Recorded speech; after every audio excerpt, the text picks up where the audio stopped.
Hello, buddy. Welcome back to the Tin Man Score channel. I'm your host, Jeffrey Tin Man Taylor. Today, I will be kicking off my Whispered Diaries reaction content for you guys.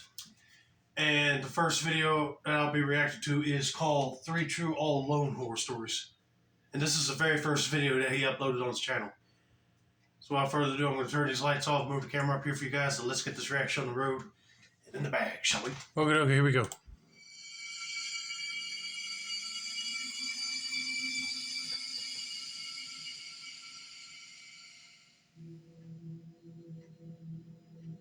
I was lucky enough to live in a large house when I was a kid. My house had a side room towards the back side of the first floor. My siblings called it the second living room because that's basically what it was. It had an old recliner, a small table, and a mid-sized couch. Hey, you were lucky. I wouldn't mind having a large house like that just so I could have like a little area for a man cave or just a collector's room. That's it. We hardly ever sat in there. One morning, I woke up sick. I told my mom, and she told me to take the day off from school and stay home. My siblings had to be at school, and my parents worked, so that meant I had the house to myself. I laid around in bed for a few hours, until around 10:30 a.m., when I heard steady walking coming from the first floor. I thought nothing of it at first, as I just assumed maybe my mom went in late to work like she did sometimes. I needed something to eat anyway, so I stood up and went downstairs to the kitchen.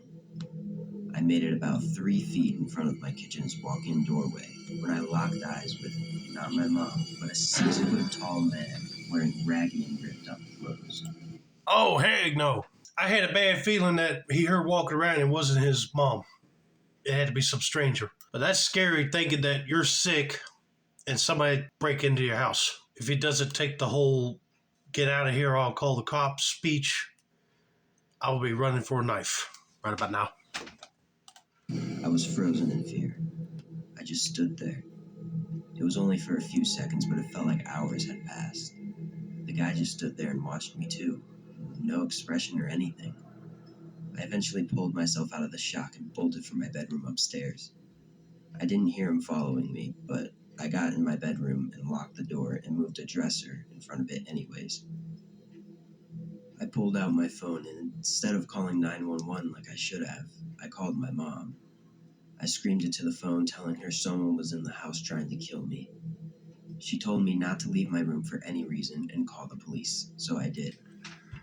15 minutes later, the police finally show up, as I could see through my bedroom window. I watched them enter the house before I left my room to run down to them for safety. I told them everything that happened. They did a quick search of the home and found nothing. Not a single person or broken window or door. My parents came home shortly after and were furious that the guy had not been caught. I was extremely angry as well, but I was also relieved that I was alive.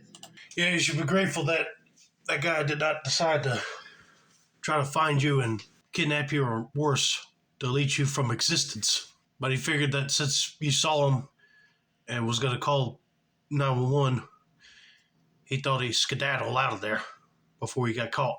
The police began packing their things, but as one of the last officers was on the way out, he noticed a Walmart bag sticking out from under our couch. It was that couch in the side room that no one ever used. And, well, what do you know? We found hundreds of trash bags and week-old rotting food under the couch, along with some of our personal items like wipes, water bottles, and we even found a bag of piss. Whoever that man in the kitchen was had been living under our couch for weeks.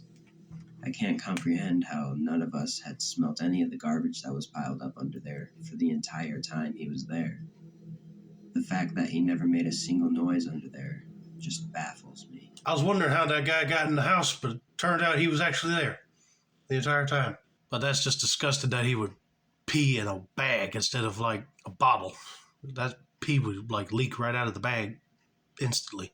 I mean, if he was that desperate to go use the bathroom, he could have waited until everybody was asleep and then pee, flush real quick, and then hide again. But then they probably would have caught him. And if he started throwing his trash away in their trash can, it'd be like, We don't remember throwing all this out, you know? Then they probably get suspicious by that point.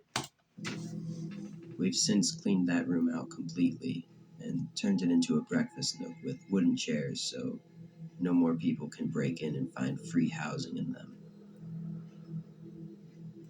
I go off to college in a few months, so I won't have to live in fear of that incident happening again for much longer. But I still think about it every time I wake up with a cough. Hey, a breakfast nook sounds nice, and you don't have to worry about nobody breaking in and trying to find a good hiding spot right there anymore. But yeah, that would be disturbing to find out that a man has been secretly living in your house without you even knowing it. But I'm just glad that he did not get hurt by this dude. But I wish they caught that guy. But let's get to story number 2, shall we?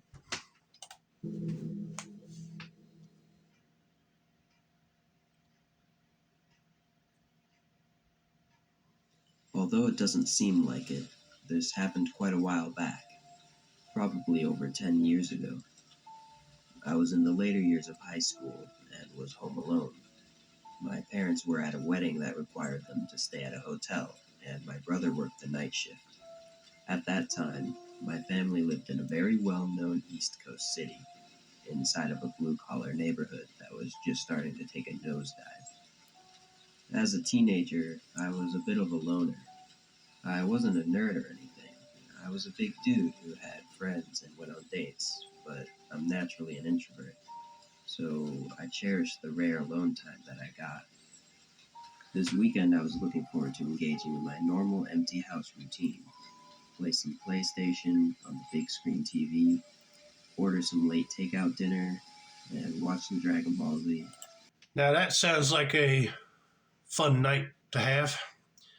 And I agree with this dude right here. Sometimes I would want privacy or my own time in the house. Like if sometimes my parents left to go out on a little dinner date or shopping or something, I always have a blast here.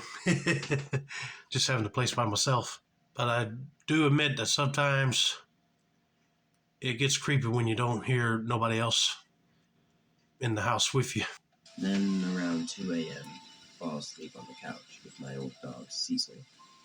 Cecil was an old beagle and had been in our family for about 8 years now. He was quiet and peaceful and spent his time begging for food and sleeping. Unlike most beagles, Cecil never howled or barked. He was more than content to rest his head on your lap and spend the night there. Anyways, it was about 1 a.m. now, and I had just finished the last slice of pizza and was starting to doze off on the couch when I hear a bang coming from the back alleyway. I didn't think much of it. Anyone who's lived in the city knows noises happen at all moments of the night. Yeah, but not like a big banging noise on your door, probably. You never know. It might be somebody that really needs help, or it might be someone trying to lure you to the door just so they can get you to open up and they can rob the place. I bet you that's what is happening right now. So he does not need to make any commotion because then whoever's banging on the door will know that he's there. Cecil's head popped up off my lap and the hair on his back stood up. He's always been a bit skittish, so I calmed him down and started dozing off again. But not more than 2 minutes later, I hear another bang. Cecil did something I never saw him do before. He leaped off the couch and ran like the winds towards the door leading to the basement, barking and growling like a dog twice his size. The look on his face reminded me of a German Shepherd canine unit. I'd never seen him act like that before, which got my adrenaline pumping. Through the dog's barking, I can now make out a persistent banging.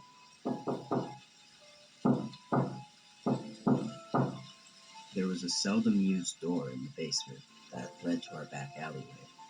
It was old and rusted and was hard to open, even with a key, and it made a lot of noise. I suddenly realized that someone was trying to break into my house through my basement door. For those who haven't lived in a bad neighborhood, it's usually general knowledge that if someone tries to get into your house and moves on after they realize the door is locked, they only wanted your stuff. But if someone is persistently trying to get into your house despite the door being locked, well, they want you. Knowing this, I rushed upstairs immediately to grab a heavy wood baseball bat that I kept under my bed for situations like this. Then I head down to my basement.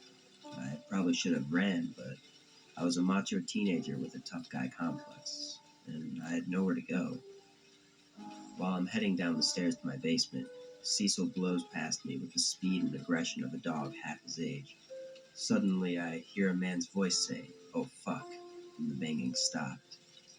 I didn't call the cops or anyone else, which was probably the dumbest thing I've ever done.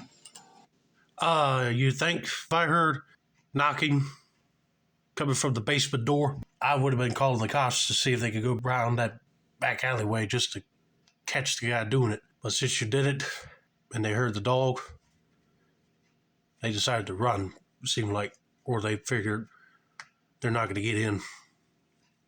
Well, let's just see what happens next. I just sat up for the rest of the night with the bat in my hand.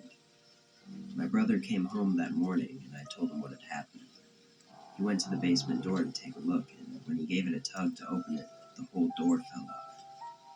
This psycho was one good shove away from getting in my house, but old Cecil scared him off. I'm pretty sure that lazy, fat old dog saved my life. When I tell this story to people, they dismiss his actions as a dog doing what a dog is supposed to do.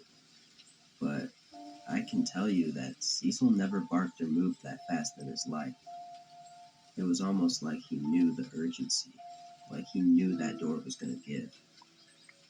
A few years back, we had to have him put down because he just had no will to live anymore.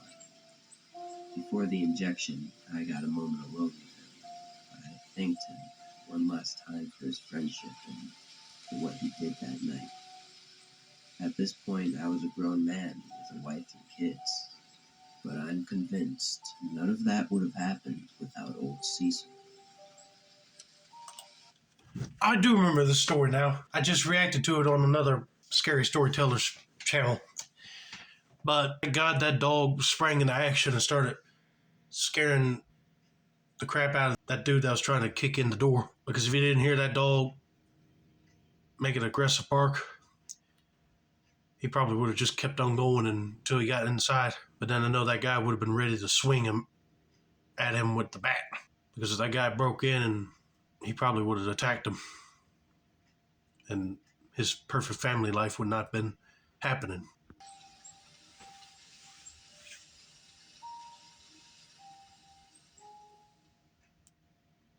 I was around 13 at the time of this story. Okay. I still live in this house, and I still don't know what this was. A thunderstorm had just started, and due to our area being in Tornado Alley, I always slept downstairs in my dad's room, just to be safe because I'm a heavy sleeper. It was around 12:43 a.m., sitting on my phone watching YouTube to pass time.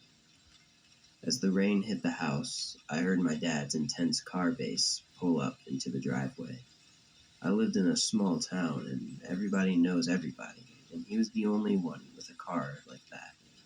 I assumed he would be coming downstairs to sleep since he had been working all night. So I collected my things and my dog and sat at the edge of the bed waiting. After waiting for a few minutes, I ended up walking over to the window that faced directly towards the driveway. Through this window, I could see the entirety of the driveway, so there was no way any car in the driveway wouldn't be seen. But there wasn't a car. There was nothing. I thought I had probably just mixed up a car passing on the highway next to us, because I remember my dad had also said that he would only be home around 2 a.m. I walked over and sat back down, but almost immediately I realized the car-based sound never left the driveway. I was spooked, but eventually I thought nothing of it, seeing as people park randomly around houses a lot. Yeah, but this would be weird. Still hearing it. I will go upstairs and check out the windows without them seeing me. And if they're still there, I would have been called the cops. But I guarantee you that there are people just scoping out the house just to see if they could break in or not. A few minutes passed by, and I heard my dad's cough in the garage. I thought he was home, and I was relieved because the storm was beginning to pick up. But it only frightened me more when I realized I never heard the garage door open. I was too spooked to look out the window again, and so I waited. A few minutes passed by, and the rain now hitting the house harder, with thunder and lightning getting louder and brighter. I heard my dad's voice call out my name softly. At that moment, I realized that there was someone in my house, or something. I had frozen place, listening. I turned and looked at my dog, noticing his confused look towards me as if he didn't hear anything. I slowly sat back down and just laid as still and quietly as I could until I eventually passed out. I woke up at 4 a.m. and immediately ran to the window and saw my dad's car, and so I ran upstairs. I told him everything that had happened. I don't believe in ghosts or anything, but I knew something had called my name that wasn't my father that night. I can't help but wonder what would have happened if I had walked up those stairs and followed the voice.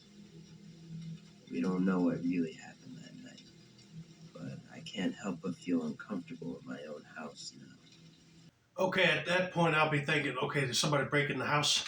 But if you didn't hear nobody open up a door, the garage door, or a window shatter, and he heard somebody calling his name that was softly, and he probably might have a ghost in there.